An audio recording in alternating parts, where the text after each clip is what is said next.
നമസ്തേ.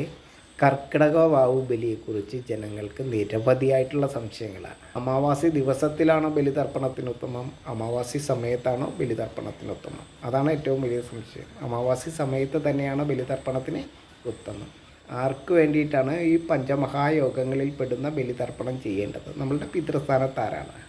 നമുക്ക് ഭക്ഷണവും വായുവും വെള്ളവും ഔഷധവും എല്ലാം ഏകുന്ന നമ്മുടെ പിതൃസ്ഥാനം അലങ്കരിക്കുന്ന ഈ സസ്യപ്രകൃതിയെ തന്നെയാണ് നമ്മൾ നമസ്കരിക്കുന്നത്. സസ്യലോകം ധന്വന്തരി ഭാവവും കൊണ്ട് ഔഷധിയായിട്ട് മാറുന്ന സസ്യോത്സവ ദിവസത്തിൽ നടത്തുന്ന ബലിതർപ്പണമാണ് ശരിക്കും കർക്കിടക വാവു ബലി. എല്ലാവർക്കും പിതൃ നമസ്കാരം ചെയ്യാവുന്നതാണ്. എല്ലാവരുടെയും പിതൃസ്ഥാനത്ത് ആര് തന്നെയാണ്? നമ്മളുടെ 7 തലമുറയിൽപ്പെട്ട പൂർവികരുടെ ശരീരാംശത്തെ പേറി നിൽക്കുന്ന മൂലപിതൃ എന്ന് പറഞ്ഞാൽ ആരാണ്? ഈ സസ്യപ്രകൃതി തന്നെയാണ്. ആ സസ്യപ്രകൃതിയെ ജ്ഞാനത്താൽ ഭക്തിയ ആദരിക്കുന്ന ചടങ്ങാണ് കർക്കിടക വാവു ബലി.